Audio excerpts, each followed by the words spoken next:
Okay. So, okay, welcome to our lecture Algebra 2. So currently we are discussing something pretty formal, exact sequences. That's a topic from homological algebra, but it's quite useful to have it. So, okay, let's talk about it quickly, but I don't want to go into details. So what is an exact sequence? So we look at maps, A-linear maps between A modules. So let's say I have this. So these M's are A modules and the maps are A linear.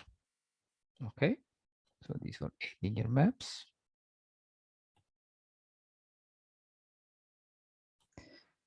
Okay, so, and we say we have exactness at the position M, sequence exact at M, if the image of U, it's a submodule of M, equals the kernel of V. The image of U is the kernel of V. Okay, this means exactness. Okay,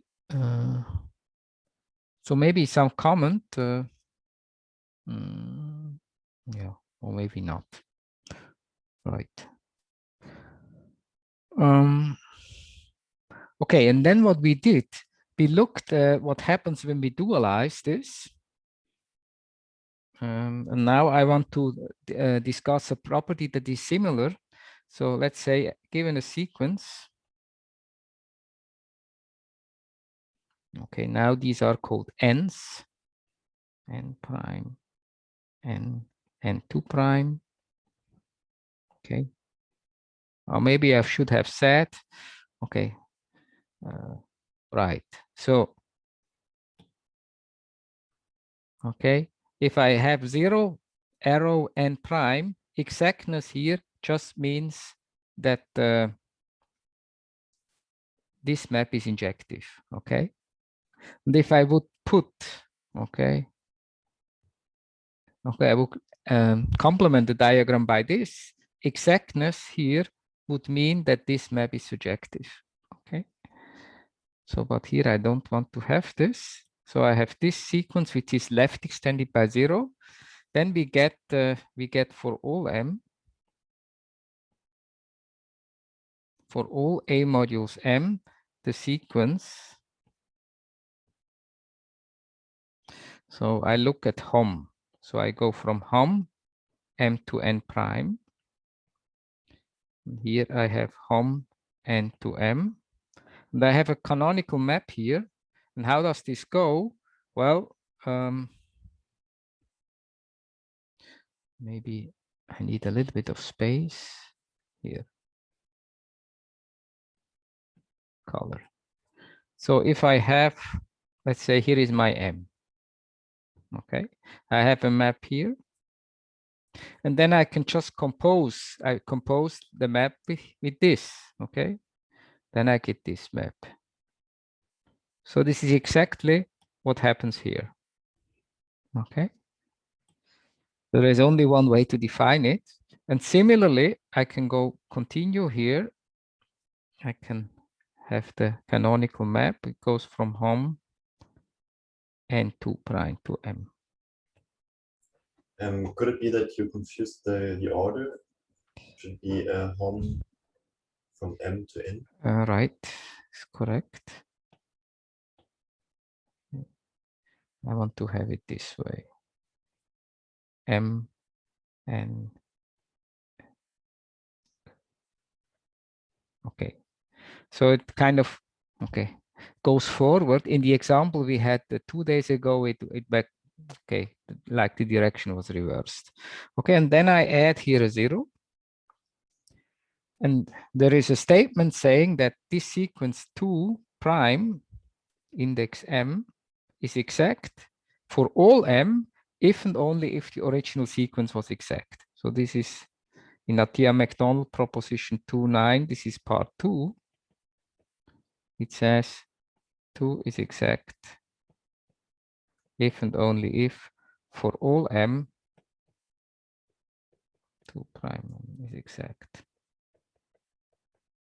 Okay.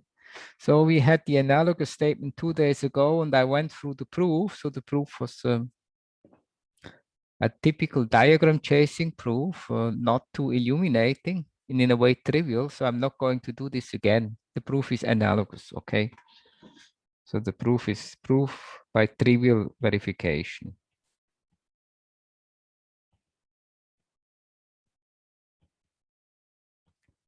Okay, so it's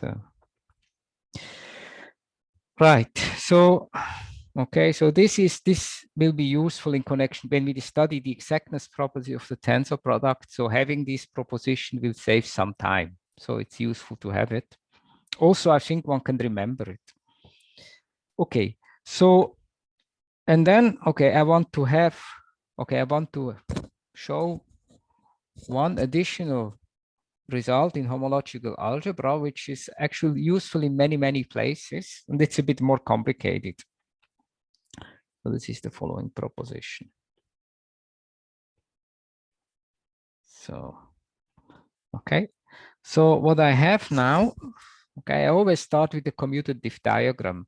So I have two short exact sequence and a map between them. So consider the commutative diagram.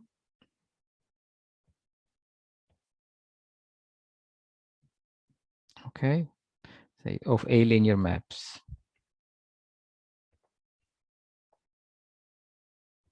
Okay, so here I have M prime goes to M goes to M2 prime goes to 0. So, and I assume this is exact. And down here, same with N.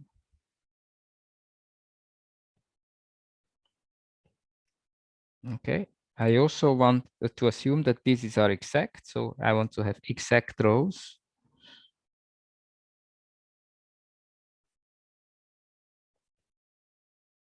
Okay, but then I have connecting maps. Here I have F prime, here I have F, and here I have F2 prime. So the whole diagram is commutative, okay? And the rows are exact, okay? Then we can derive from that, okay, a long exact sequence, a longer one. And how does this go? Maybe I think I need some space down here.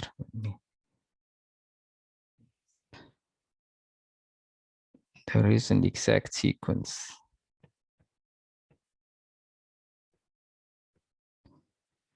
Okay. So the beginning is maybe not too surprising. So I want to consider the kernels and the co-kernels of the maps F. So I start with the kernel of F prime. Here I put the kernel of F. Okay, and then let's build this map together. I have a map. So this map is just the restriction of this map. So we have to check that the kernel is mapped to the kernel. So why is that? Okay, maybe, okay. Okay, you put here an X prime. That X prime is in the kernel of F prime means that it is mapped to 0. If I go down here, okay, vertically.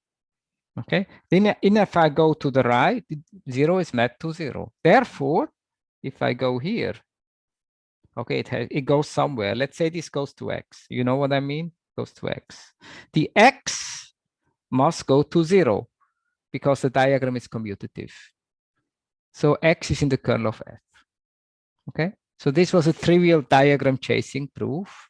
I verified that if X prime is in the kernel, then its init of F prime, then its image is in the kernel of F.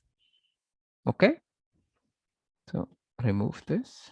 Does that mean that we explicitly should assume that the diagram commutes? Yes, that's what I say, commutative. Okay. Maybe we should write it down like. I said Okay, consider the yeah, commutative yes. diagram, right? Commutative. I hope is clear. Okay, yes. Commutative. Okay, if it's not commutative, there's no way. Good. Right. And then by the same reasoning, I have the map from the kernel of F to the kernel of F2 prime. Okay, same reasoning. Okay, this was a little bit boring, maybe. Okay, maybe I should give name to these maps. Like, let's call this U and V, and this is U prime, and this is V prime.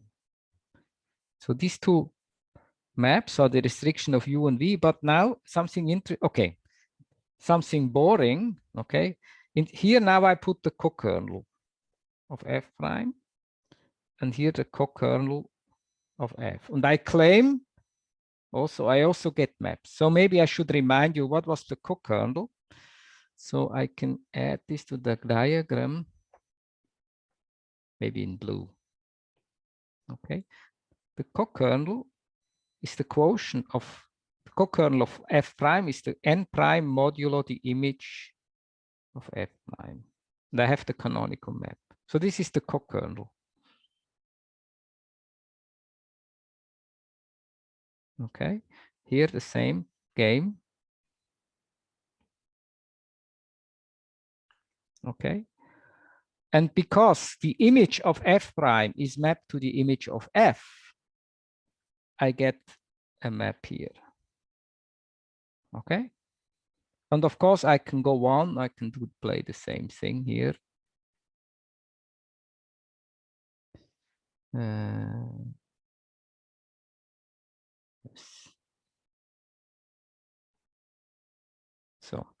So what I wrote in blue was just for illustration, stands for these maps. I write now here in white.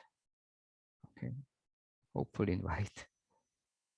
So I put here the co-kernel f of 2 prime, and I have these connecting maps. Good.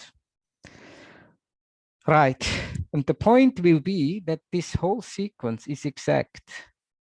So in a way, but there is something, I mean, and I have now two sequences. Okay, and I can even, okay, here I can put the 0. For instance, it's trivial that I have exactness here because the U was injective because I have this thing here. And if I restrict an injective map, it remains injective, but this is for sure injective. So I have exactness here. Now it's very easy to check. I mean, I don't want to show every trivial step. Easy to check that we also have exactness here. Same here. We have here exactness.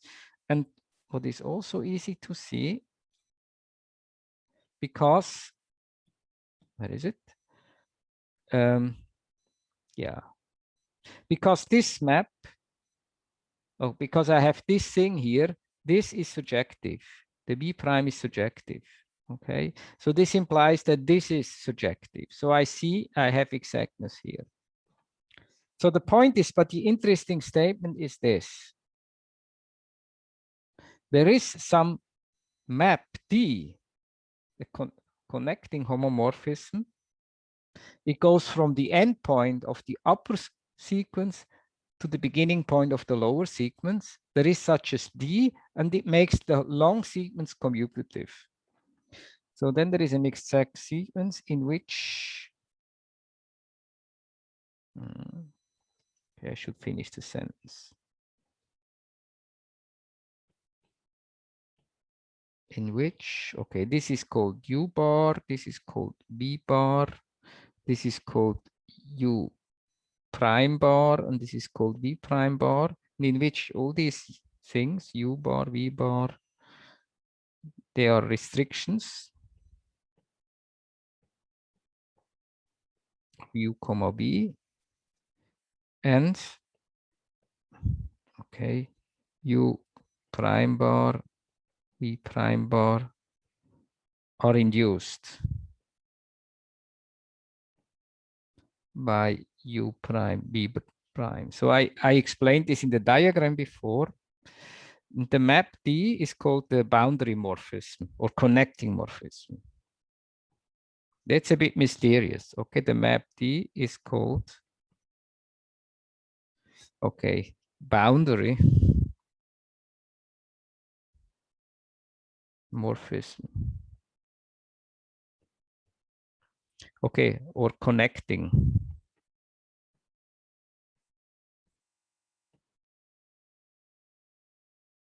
If I say connecting morphism, I mean it connects. Okay, the upper and the lower row. Oh, what's going on here now? Oh, okay. I'm in the wrong thing, like that. Okay, so so why is it called boundary? Actually, I cannot explain quickly, but this is a situation, as I said, when you do algebraic topology, you look at homology, then you have this, and the meaning of the D is actually taking a boundary. That's where the name comes from. But here we play this game completely abstractly. Okay. Right. So in a way, yeah, let's do the proof. Now this is really diagram chasing. Okay. Okay. So I don't want to explain everything. I want to tell you how is the map D defined. Okay. Sorry, Yes. can you maybe just shortly repeat how U prime bar is induced? Yes. Okay. So here, this is U prime. Okay, goes from M prime to N. And then I already have shown it in the diagram. So in blue, I have, okay, I can maybe just in blue write it, what it is. This is the U prime bar, and this is the B prime bar. So this is the meaning. Okay. Right. So understanding this, it's kind of difficult to have a big understanding, but every step I say can be verified, okay, with some concentration. Big picture is kind of difficult. Okay. So what I want to do, at least show you how, okay, where comes the map D from? Okay. So the most interesting part of the statement is this map D, and that I have exactness there. Okay, so let's definition of D. Let's do this. Of D. So, okay, maybe the best is I want to show it in the picture. Let me try with some color, orange. Okay, I take an element x2 prime here. So the notation is pretty obvious. X2 prime is in M2 prime. Okay, this will, okay, it should represent an element in the kernel of F prime. So the x2 prime should be mapped to 0. I put here 0. Okay, so this means x2 prime is in the kernel of F2 prime. Right, because I want to construct this map here, right? So I take an element here in the kernel of F2 prime, and this element is represented by x2 prime. And somehow I have to assign to the x2 prime an element in the co-kernel of F prime. So this should be an element in N prime, okay? And then I take the corresponding class. So how do I get from here to here? Okay, I have to go backwards, kind of, okay? All the arrows in the diagram go in the opposite direction, but somehow I have to go backwards. Okay, and we will see this is possible. And then, of course, the element in N prime that I will define will not be unique. But the point will be N, this element, modulo, the image of F prime, this will be unique. Okay, so let's do it. Kind of, so what do we do? Right, so how can we go back? Yeah, well, you see, this map B is surjective. Okay, so I can take an inverse image of x2 prime, let's call it x prime. So there is some x prime here that maps to x2 prime. Okay, good.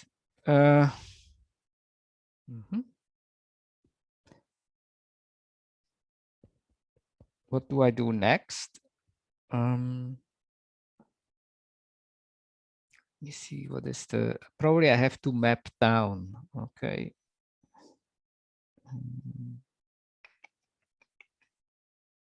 Yes.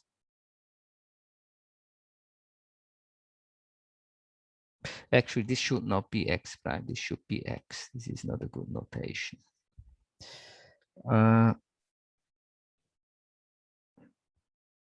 Okay, I have to think a short moment. X2 prime.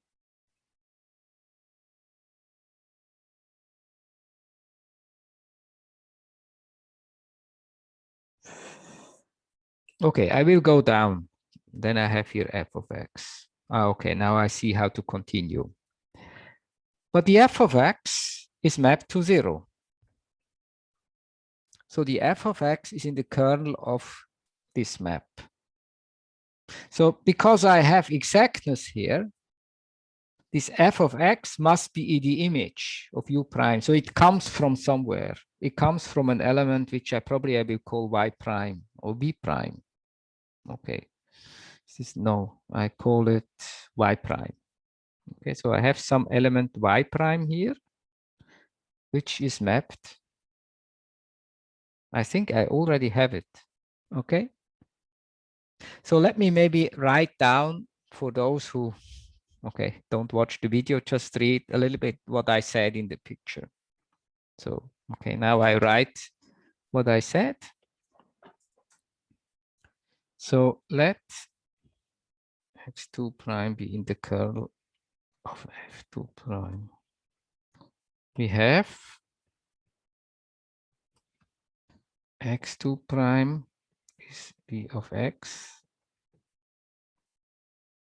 for some x in M. And now I look at the map b prime. It's best understood by looking at the diagram, okay? But I write it. Here I use the commutativity of the diagram. This is V. And this is f2 prime of x2 prime, and this is 0. So I see, I just write what I explained. Everything I explained is just formal. Now f of x I showed is in the kernel of v prime. But the kernel of v prime is the image of u prime. This is the exactness assumption.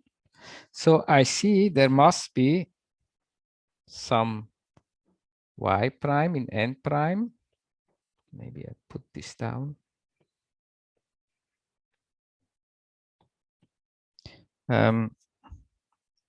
Such that f of x is the image of u prime under y prime. Okay, and then define. This is the definition. D of x2 prime should be y prime now modulo image of f prime. So this is the definition. And then one has to check that is well defined. Check that this is well defined. So maybe, I don't know. Actually, I don't feel like doing it right now. I mean, I think last time I explained it, I did it, but yeah, it's unless you force me to do it. I mean, the best is to, yeah, you go to the diagram. Okay, well, right. I mean, we have choices. So we start with x2 prime. We could have taken another x. Okay, maybe x twiddle. Okay, next twiddle.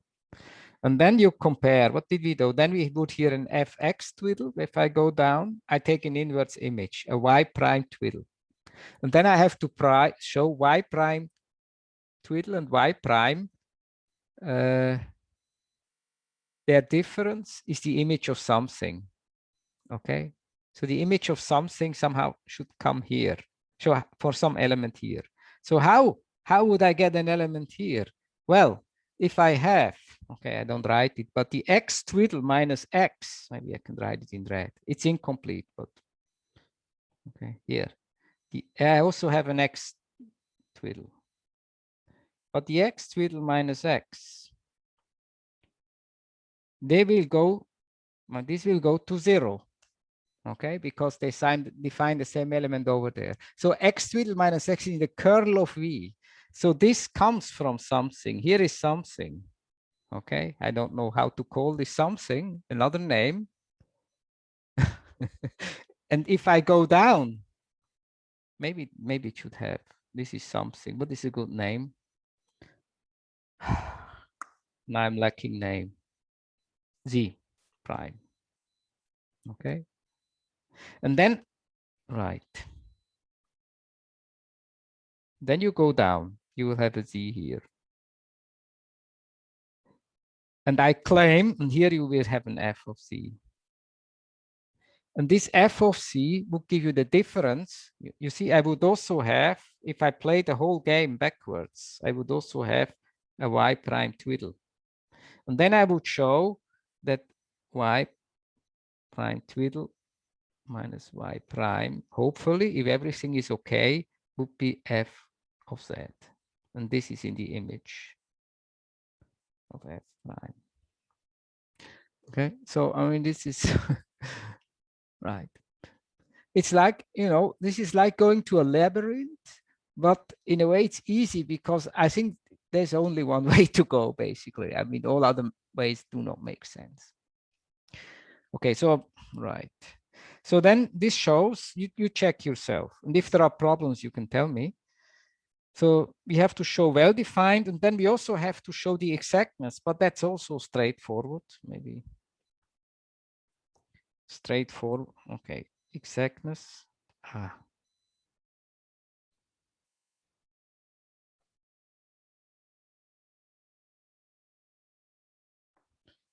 is also straightforward. Diagram chasing.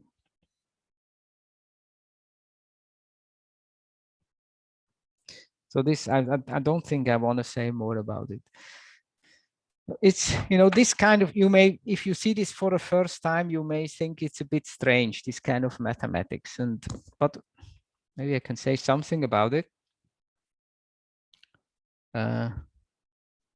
Like if you go to the book by Serge Lang on algebra, he has this very thick standard textbook.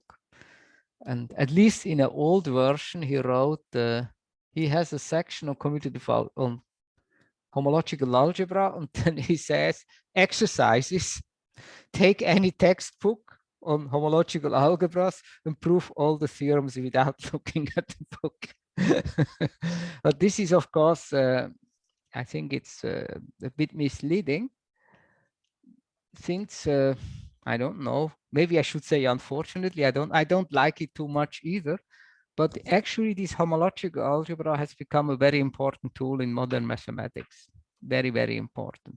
You somehow one has to master it. So somehow one has to get used to these kind of arguments. So this is whenever you do, you know, homology theory, you have these things. Okay. Right. But it's sometimes hard to understand what's actually happening. Yeah. Okay. Right. So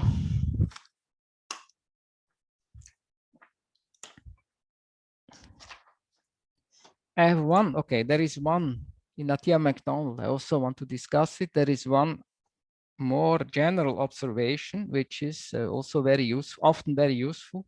I will only need it much later on, but let me do it. Has to do, it says that the Euler characteristic is additive, but what does this mean? Okay, so another useful observation. Okay, suppose there's nothing to do with just what we did. Suppose I have a class C of A modules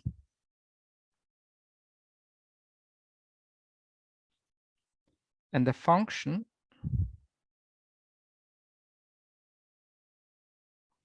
from, say, lambda, from this class to, say, the integers. Okay, to any module in this class, I assign an integer. And this should be additive in the following sense, which is additive in the following sense. In the following sense. So the meaning is this: if I have a short exact sequence of A linear maps, here it is, such that all the modules appearing here are in my class. They are kind of admissible. The class C is this class of admissible modules. I have a short exact sequence.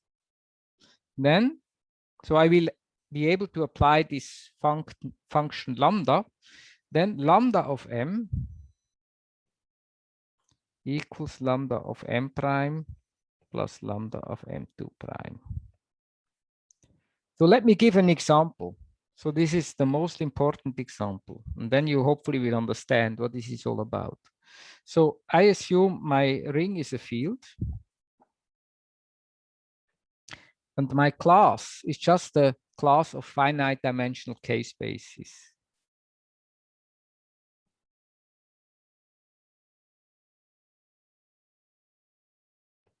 K-vector spaces. And the lambda will be just a dimension. So the lambda of M is defined as the dimension of the vector space M. Okay. Now let's check that the dimension is additive. So if we have such a short exact sequence of vector spaces. So then what does this mean actually? So we can think of, right, so think, let me write. One way to think about it is to think of M prime as a sub vector space of M, because M prime to M is just injective. Think of inclusion, okay? And then you can think of, okay, I'm a little bit, sloppy here, you understand, M divided by M prime as, okay, the factor space will be isomorphic to M2 prime, okay? Right, so what I see, yeah. Okay, because I have vector spaces, I can even write, well, if I don't care about the isomorphism, I mean, there is an isomorphism. M is isomorphic to M prime direct sum M2 prime. So this will be okay. Okay, I will have isomorphism. Okay, we just, and I see that dimension of M is the dimension of M prime plus the dimension of M2 prime. Okay. Right. Can you say what is the difference between a class and a set?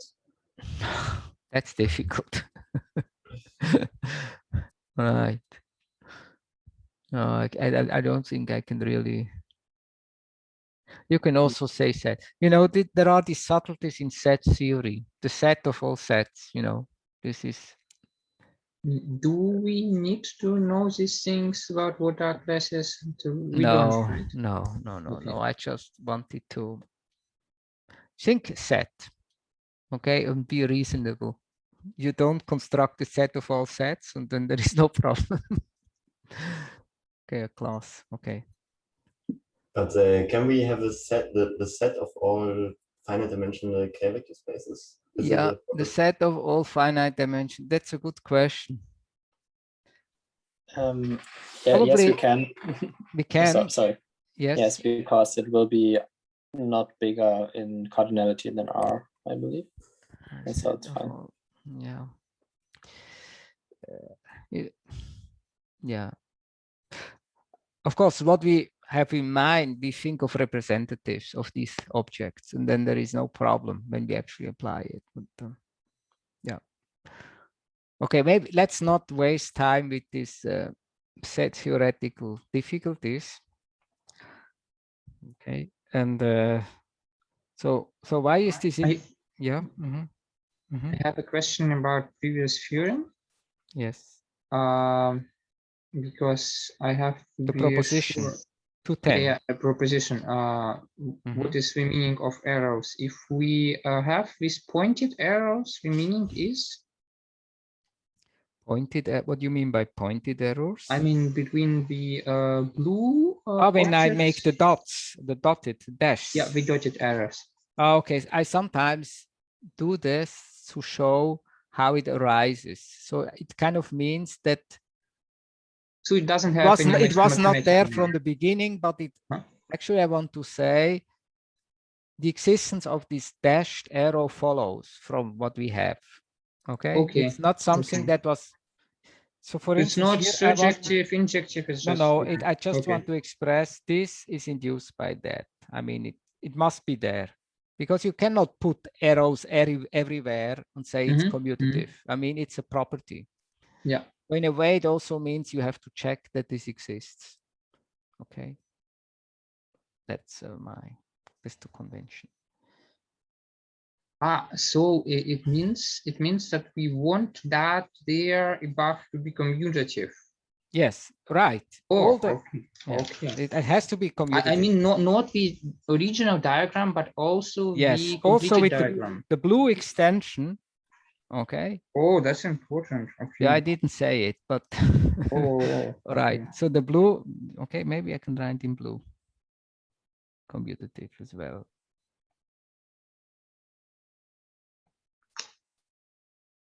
I remember when I studied, when I was a student, I heard, okay, there was a lecture on commutative algebra and algebraic geometry. And then at some moment we had the conjecture among the students that all diagrams are commutative because professor, you don't say it anymore, but of course it's wrong, but all reasonable diagrams are commutative.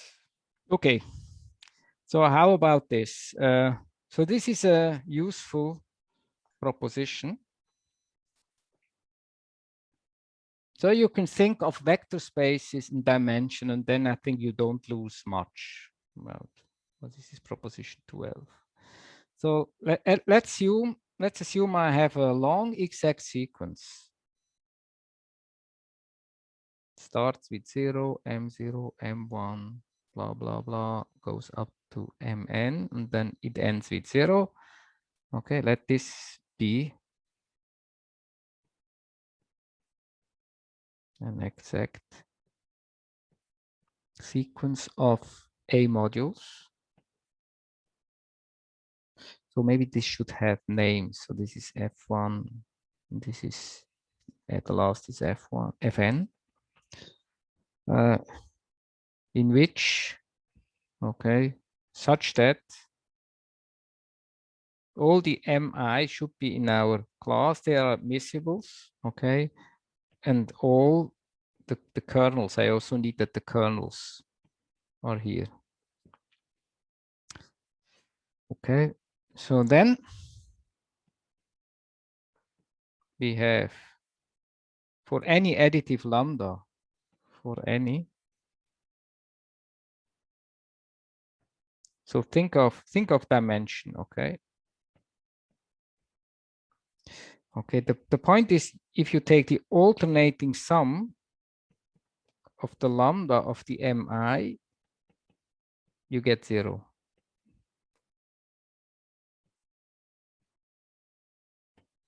So sometimes this is called Euler characteristic. So maybe you know Euler characteristic from the theory of polytope theory, Euler's polyhedra theorem. Probably you know that, okay? And yeah, but this notion of Euler characteristic can be generalized it's generalized in algebraic topology, and then you always have look at such alternating sums. Okay, so this is kind of an Euler characteristic, and the statement is the Euler characteristic is 0. Okay, And right, maybe I put Euler characteristic.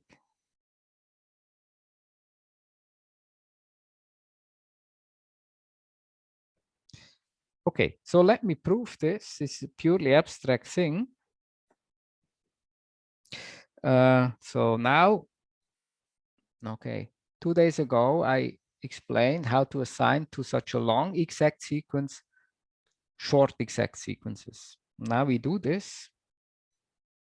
So let's say Ni is defined as the image of Fi. Okay. So then splitting up the long sequence.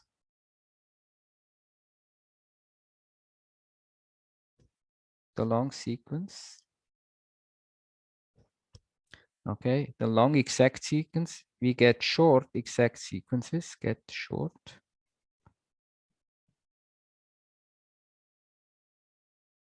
So what do I have? Ni is a submodule of Mi. So I have an inclusion. So I can write it this way. The ejective map, it's the inclusion. And I have a, right. The map from Mi to Mi plus 1 actually goes to the image, right?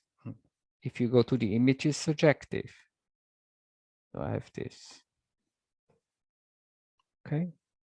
So the first map is from the inclusion, and the second map is just coming from the corresponding F. Good. So this I have for all n, for all I. Maybe I should write for I 0, 1 up to n. Let's be careful about the boundary conditions. Let's say n0 and nn plus 1, they are defined as 0. So that won't be any problem. So then it's always true. So then, by the additivity of our function, lambda, this is the axiom, lambda of mi is lambda of ni plus lambda of ni plus 1. Okay, think of vector spaces in dimension. So now we take the alternating sum of these things, and when we write this down, we see it's a telescoping sum and everything cancels. So let me write it. So here is the alternating sum. Maybe I don't write it with summation, but just down to earth. So this is the alternating sum of the lambdas of the m, blah, blah, blah. The last term, if I did well, it's -1 to the n, I think. Lambda mn. This is the last thing. Okay, now I replace, okay, I replace the lambda mi by this formula, and then I see that I get a lot of cancellation. So I have lambda n0 plus lambda n1. So this was for the lambda m0 minus lambda n1 plus lambda n2 plus and blah, blah, blah. Okay, maybe I don't have to write everything. And the last one is lambda nn plus lambda nn plus 1. And then we see, okay, this cancels with this, okay? This will cancel with this one, but I didn't write, and this one cancels with this one. So the only terms that remain are the terms at the boundary. This is lambda n0 plus minus to the n lambda n plus 1. But these boundary contributions were defined to be 0. I mean, that's how I guaranteed that all these short exact sequences are exact, also at the end. So I get, this is just 0. And I'm done. Yet another proof that is in a way disappointing because you don't see what's happening. But, right. But it works. Okay.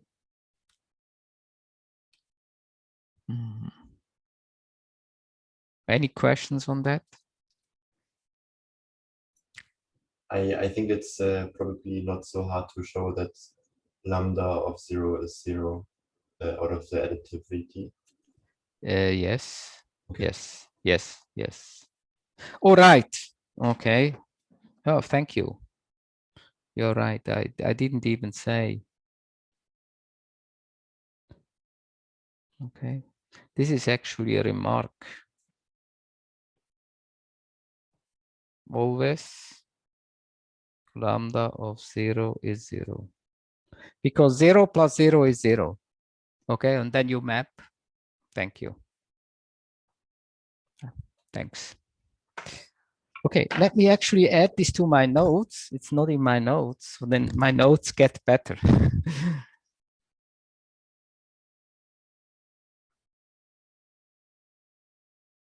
Okay, okay, good. So I think enough of that.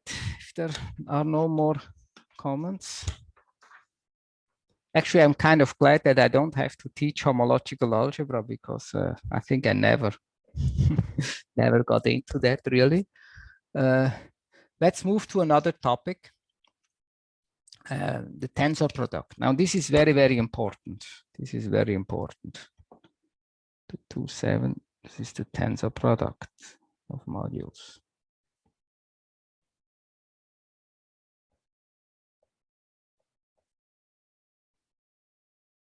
Have you already, anybody of you, already encountered the tensor product in some context?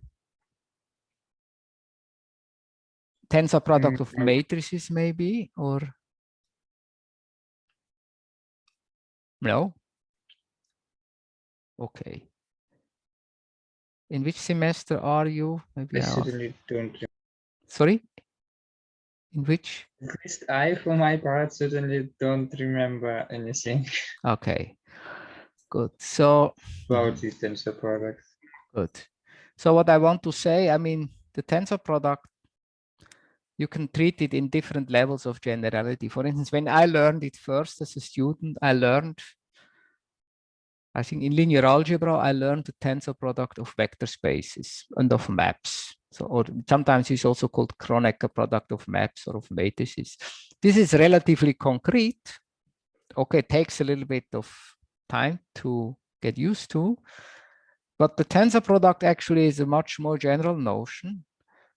And if we will now define the tensor product of modules over ring, it's much more general, and there are certain subtleties, and okay, it takes some time to get used to. So I believe it may be the most important method in commutative, just this notion of tensor product, maybe the most important thing, but it takes time to get used to. It's an extremely flexible tool and technique. You can express many things concisely using the tensor product. Okay, so after this advertising, let me tell you what it is. So we will define some kind of a product of modules. Let me first tell what is a bilinear map. So let's say M, N, and P, E, A modules. Okay, so we know what is an A linear map, but what is an A bilinear map? I'm sure you have seen bilinear maps between vector spaces, okay? Right? So now it's, okay, but I have to define it. A map, call a map, F from M times N to P, A bilinear.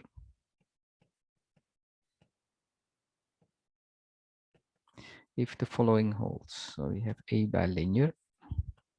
It means, okay, if you fix one of the two components, you get linear maps. So I can say for all x in M, if I fix the first component, then I still have the map from N to P, which maps y to fxy. This should be A linear. And also, if I fix the second thing, the y, the map, the resulting map from M to P, which maps x to fxy, is also A linear. There is a definition. Okay, it's linear in each component. Now, what is the whole point of the tensor product? You want to replace this. If you have a bilinear map, you want to replace it by a linear map. In a way, you think, okay, linear is better than bilinear. Linear maps, we understand very well. Bilinear maps, maybe not so well, but this replacement comes with the price. Okay, and the price is here. I mean, here we have the map is defined on the product of n times n, or direct sum, whatever you want, Cartesian progress if you want. Now we have to replace this by something more complicated, and this will be the tensor product. So the point is really to replace this bilinear map from m times n to p, replace it by a linear map defined on the tensor product of m and n, okay, without losing anything. So it's a one-to-one correspondence, okay? Okay. So that's the, okay, so this is what we want to do. Maybe I don't write everything, but this is the point, okay? Okay, now there is this, okay, now maybe I should write it, okay? Construct, that's very important before I go to the details. Construct a module T like tensor product, such that bilinear maps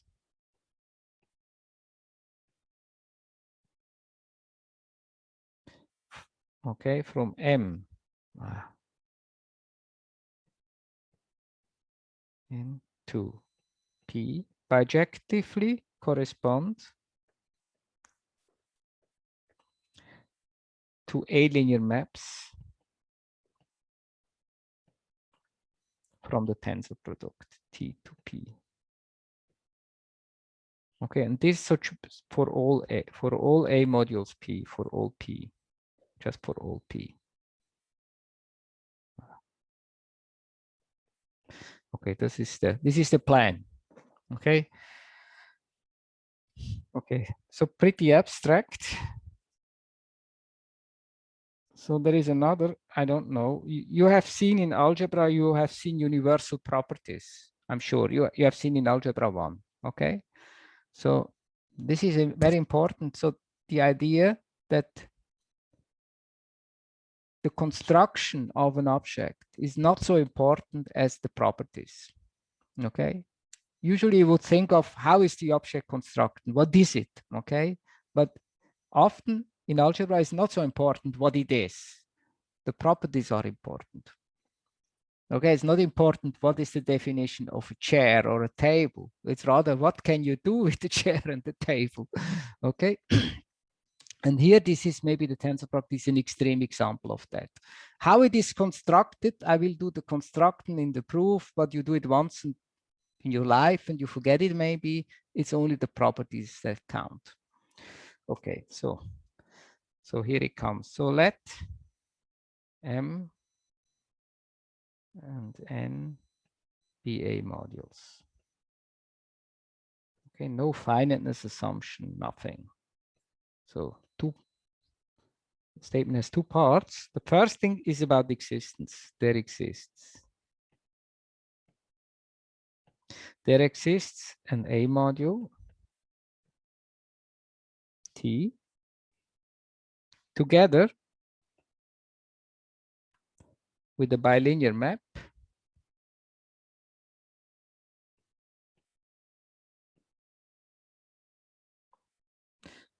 for the moment I call it G. Later on I will denote it differently, but for the moment it's a bilinear map, M times N to T with the following property.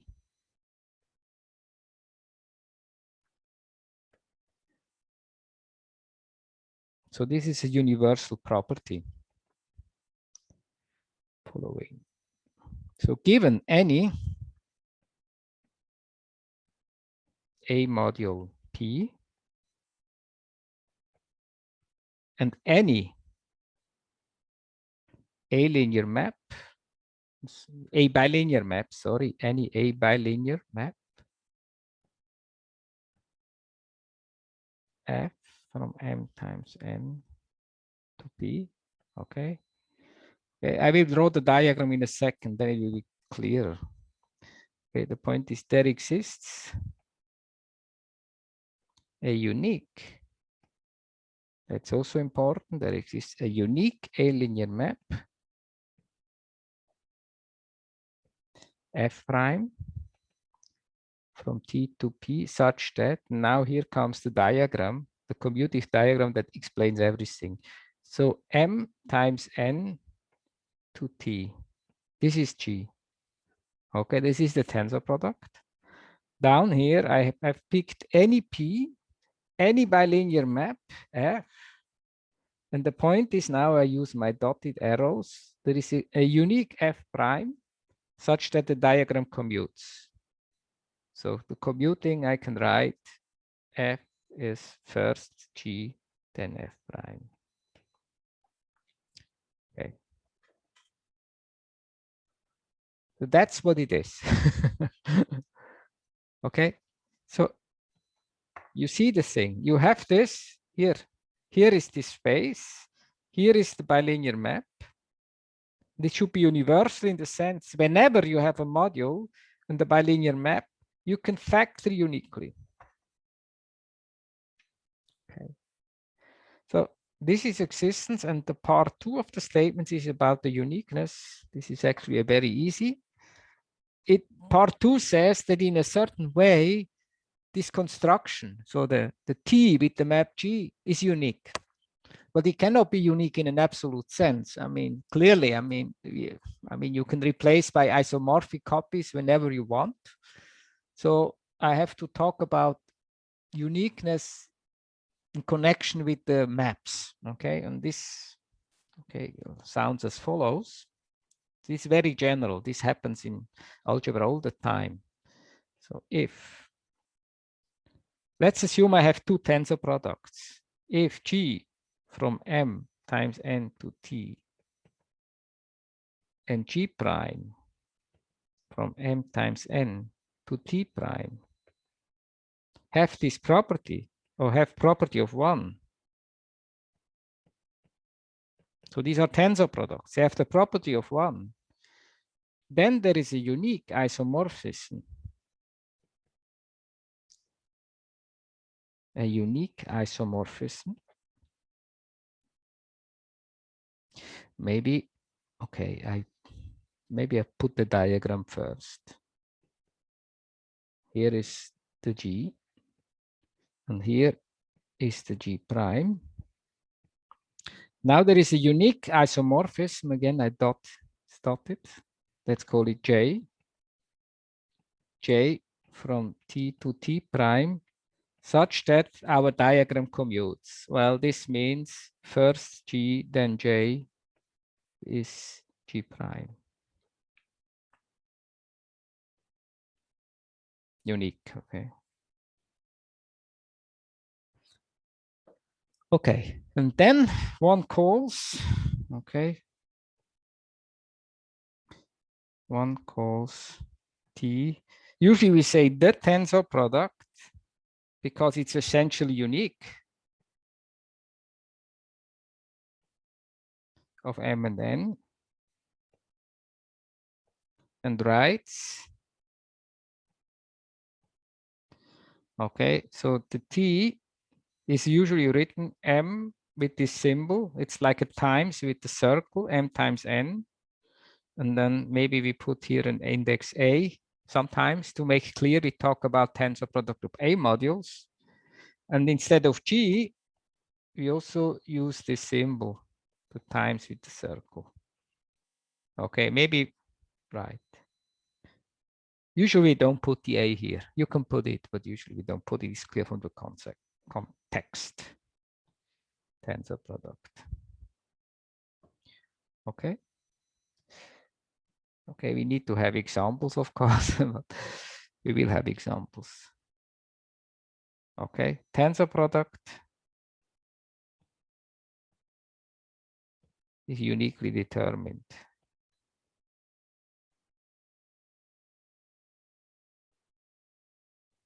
by 2 up to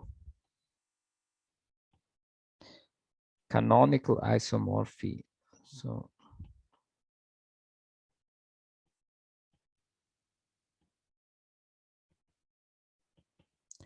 it's not just, I mean, if you have two tensor products, it's not just that they are isomorphic, but the isomorphism is just unique. Okay. It's like if you say you have two vector spaces and they are isomorphic, this information tells me they have the same dimension. Okay. But canonical isomorphic means something stronger. I mean, it means it's clear what is the isomorphism. Okay. It's not completely formal what I'm saying, but you will understand. Okay. Often drop index, often write. Just, okay. Usually, often we just drop the A if it's clear from the context. This is the tensor product. So the first thing one has to do, actually, one has to prove the theorem. And then there will be some properties and we will have examples. And then we will slowly understand what is this object. Okay. So how, all right. So now let's prove this. The proof is not at all difficult. I mean, it's in a way completely, if you have seen such a thing that you know what to do. Right.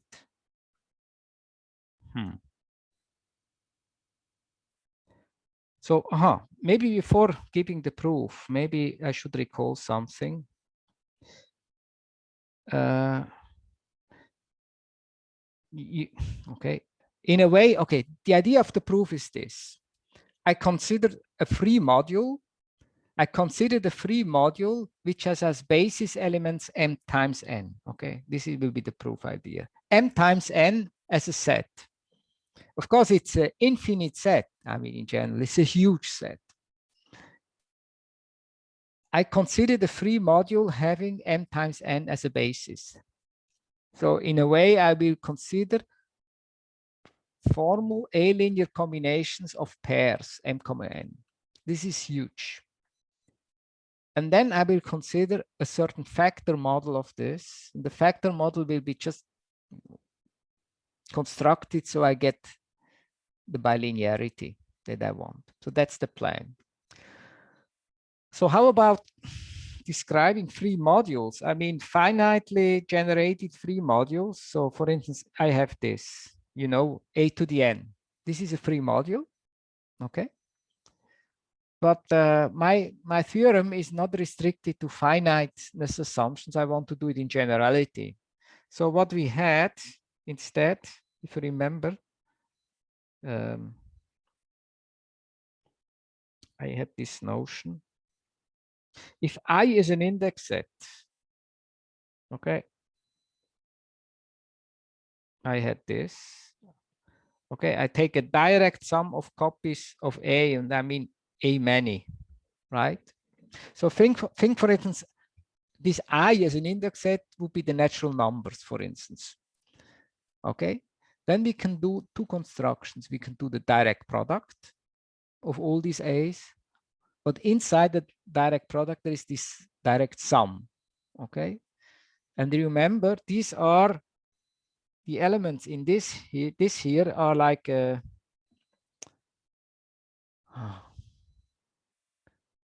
okay, they are, you should think of finite sums. Okay, do you remember this? Okay, right. Okay, good. Just want to, good. So this is like, this is free module, free A module, the free module. Good. Okay, so now I'm going to do this. Let's C denote the free A module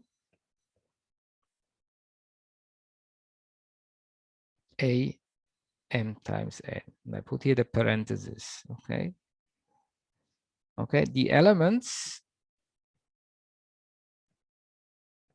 of C, you can think of finite formal linear combinations, maybe A-linear combinations of elements in the Cartesian product of elements in M times N. Okay. That's what it is. So if I want to write it, these are expressions that look like that. Formal expressions. So I think of a sum AI, here I have xi, yi, it's a finite sum. The AI are in A, the xi are in M, the yi are in N. Okay, so these are the elements in this huge C. Okay. What will be, maybe what is the plan? I mean, I need to, okay, I not only need this, where is it? Not only need the T, I also need this, right? The T I need, but I also need this map. But it's pretty obvious what will be the map G. M comma N will be mapped to M comma N. Okay, you have to pair M comma N, then you view M comma N as an element of C. What else should I do? Good. But, right, but I want the map to be A bilinear. Okay, and then I need some, this will not be automatically the case. Okay, so that's why I have to replace this C by a certain factor module. Okay, then I enforce all the relations I want to have. So, so now I define the module of relations. Let D be the submodule of C generated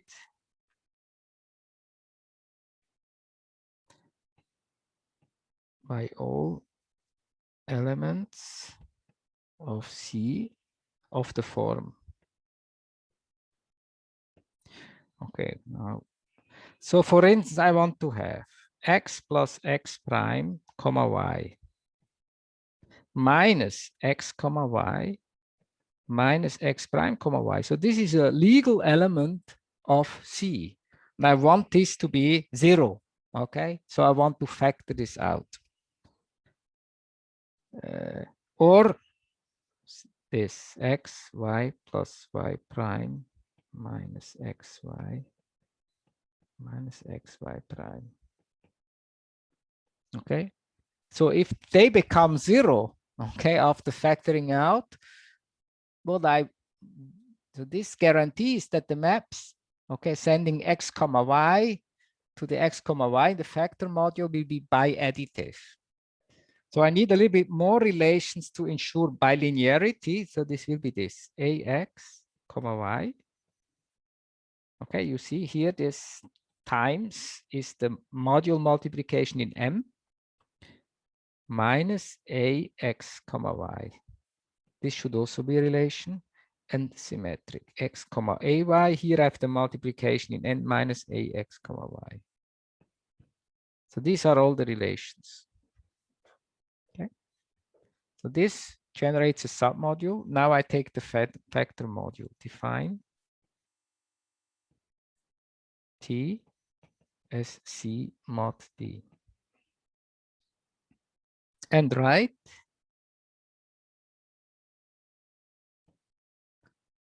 okay, X tensor Y for the pair XY mod D for this coset, I write X tensor Y. So I have defined an A module T and I have defined the map. Okay. Okay, so let me, okay. It's important that T is generated as an A module by these products is generated by the elements x tensor y, where x in M, y in N, generated as an A module. Why is that? Well, I think it should be clear because every element, right, of C is such a thing. Okay. Now you take residue classes, and then what is this? Sum of AI, and then this is the residue class of this will be the xi tensor yi. It's exactly this. So this is by construction. So by construction,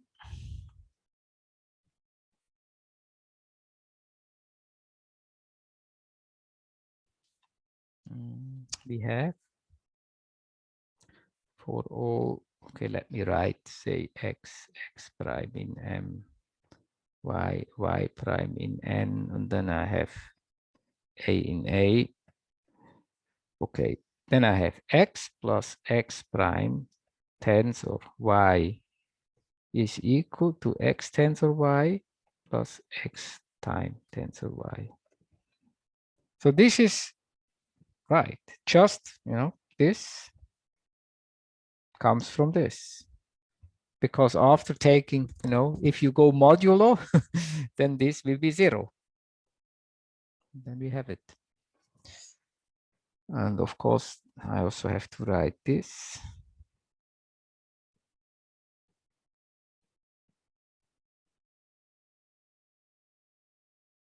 Okay, I also have it, and so on. Okay, AX tensor, maybe I put parentheses so it's clear what I mean, is the same as A x tensor y is the same as x tensor AY. And this relation comes from these two things. Okay. Like this. So now this means that I have a bilinear map. This means that the map G from M to N to T, which sends x comma y to the tensor product, is A bilinear. So that's exactly what this means. Okay. So I have my A module T. I have the bilinear map. Now what we have to check is this property, this universal property. Verify now.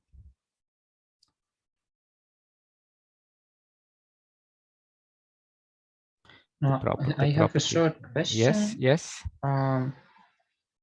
That thing above that T is generated, maybe it's a very stupid question, but aren't these things just all the elements in T, or what?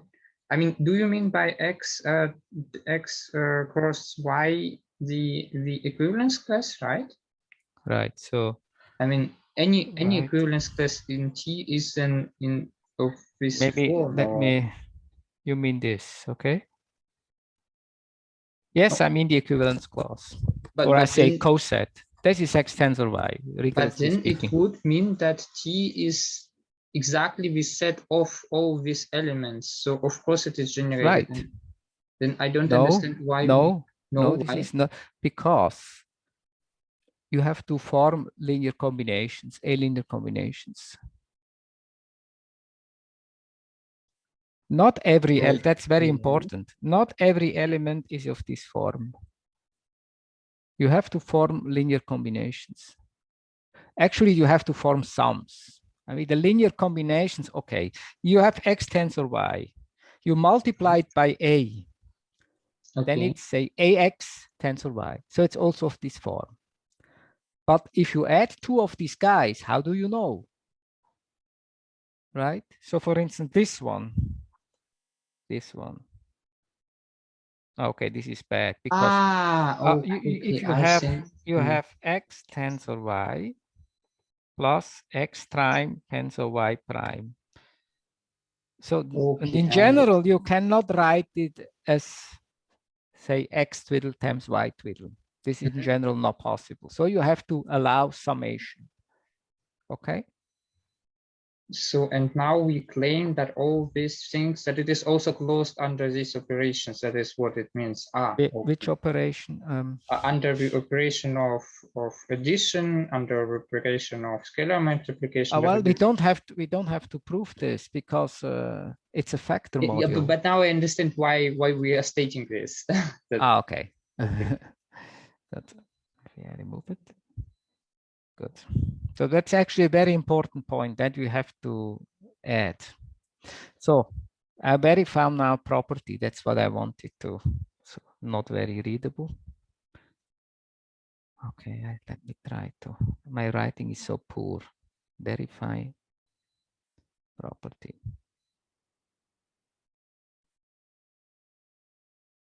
Property. Now the property. So what do we have? Let's maybe recall the property here. Okay, so in the picture, I have a module P. It comes with a bilinear map F. I have to show there is a unique F prime such that the diagram commutes. Okay, let's remember this. Okay, so consider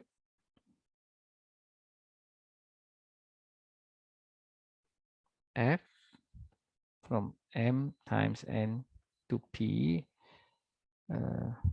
a map. For the moment, let's just assume it's a map. Maybe for the sake of clarity, the bilinearity only I'm using the second step. Okay, now by linearity,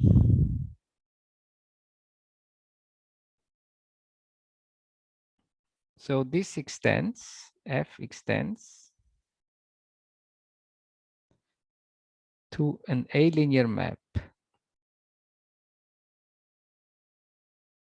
from C to P. So I hope you understand. The elements of M times N are the basis vectors. Think maybe in linear algebra vector spaces, and so it's a special case. Okay, I have a basis M times N.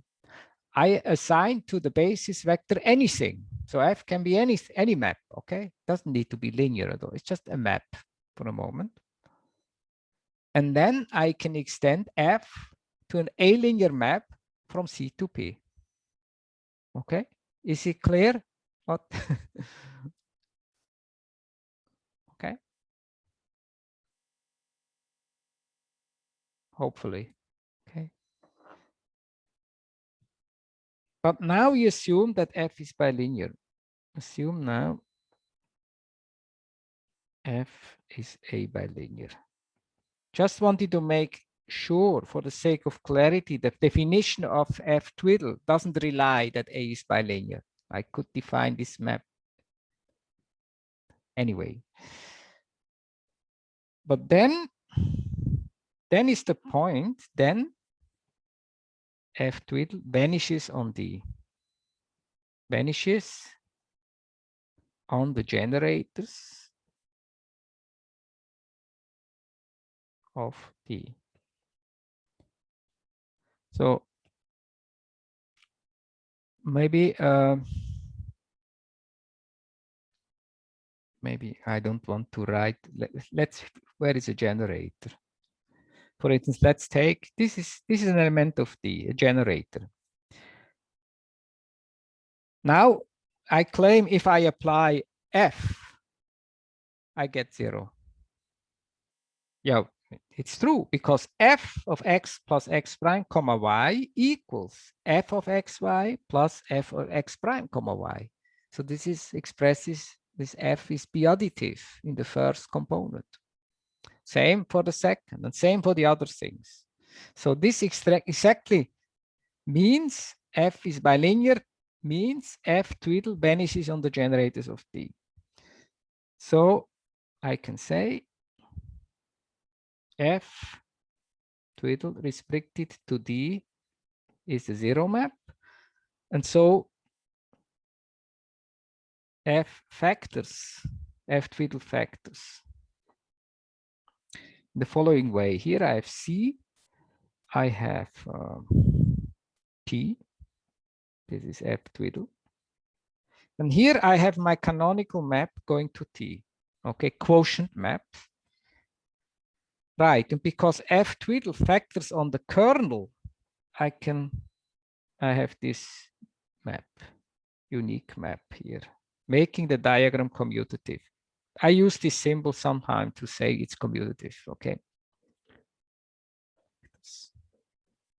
Okay, where, maybe in text, where F prime to T P is a linear,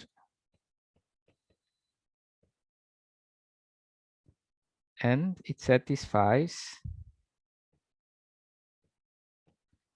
So what do we want? F prime from, you see here I have X comma Y. This is mapped down to X tensor Y.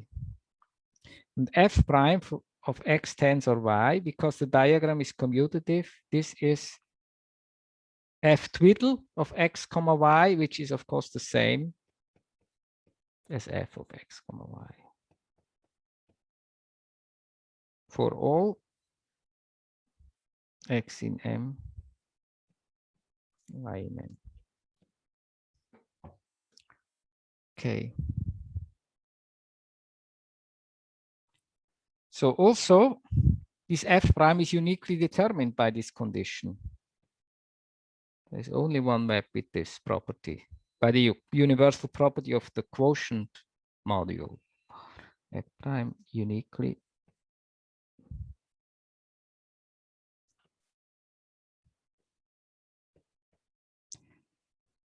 by this condition.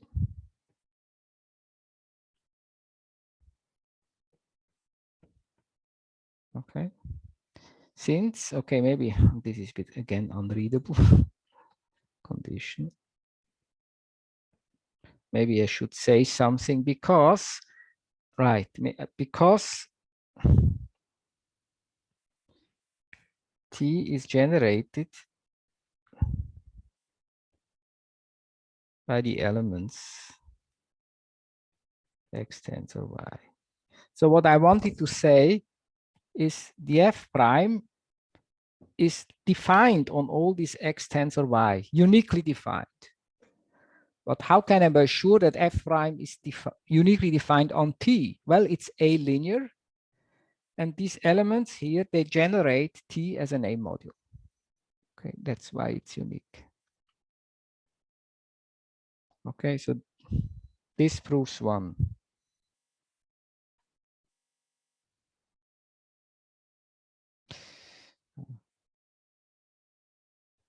So let me also prove two. So I think I have a little few more minutes. I always start late. And I don't want to enter this proof again. I don't want to recall. That's two. It's very easy. This is the uniqueness property. So suppose I have two tensor products. G from M to N to T and G prime from M times N to T prime have defining property.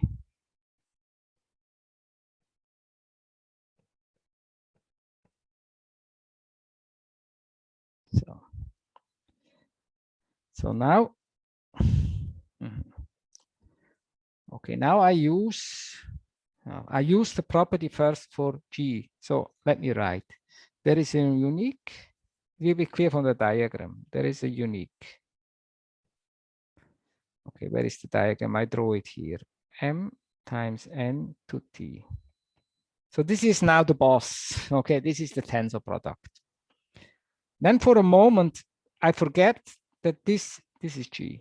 Let's forget for a moment that this G prime is also a tensor product. It's just, you know, incognito, becomes incognito. I'm just a bilinear map. Okay.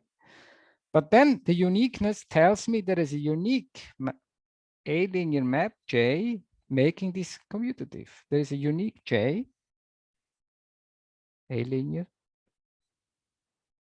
J from T to T prime, such that, okay, G equals,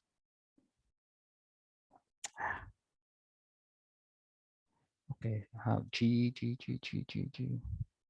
Or did I want to write it the other way around? I think, okay, then let me reverse the arrows. I think I don't want to get confused. Okay, sorry. I think I want to have it this way. Okay. There are two possibilities of doing it. Apparently, I wanted to do it this way. Okay, so the story was this. The G prime, okay, this is the tensor product, the G prime, and the G comes incognito. Just, you know, there is, okay. So then, so what happens? If I compose, I write it formally. If I compose J prime with G prime, this is G. But, no, sorry. Too sorry. Okay, I have to do the argument the other way around. Okay, so okay, similarly, sorry. If I interchange the roles of G and G prime, there is a unique A linear map J prime. It goes from T prime to T such that G, okay. Oh my God, I messed it up. Okay. So this goes this way. I hope. First G and then J. Okay. Right, somehow I realize, okay, I didn't do it nicely. So now, but now I compose. What happens if I, let's see, G is G prime composed G prime. Now I plug in this, what I have here.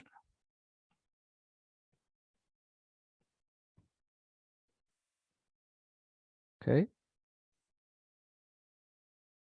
Maybe I see it this way.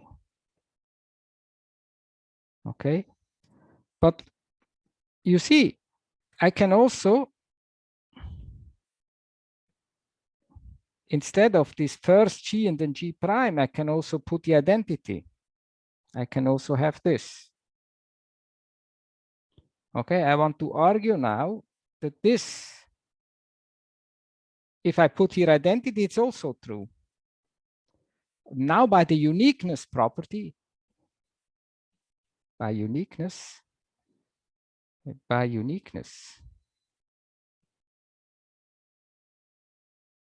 in defining property, I must have that this is the identity on T. So this is, you see, it's a bit funny. I mean, okay, I tell you what I did again, if you are confused. It looks almost stupid. So this is my diagram, okay? And if I put here the identity, this is commutative. But the identity is the only map here, the only A linear map which makes this commutative. But now from our reasoning, I've seen I can also have the JJ prime here. It also makes it commutative. So that's why I must have this. Okay, it's analogously the other way around, analogously. First J prime, then G must be identity on T prime. So it follows J is an isomorphism.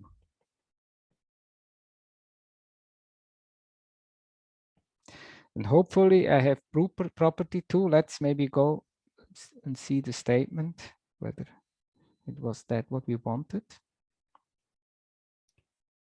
So I have G and G prime with the defining property. Then there is a unique isomorphism with this.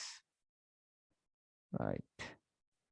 So I showed the uniqueness of the map J, and I showed it's an isomorphism. Okay, so I think. Where did we show uniqueness of J in the part 1? Okay, maybe I stop the recording and then I will happily answer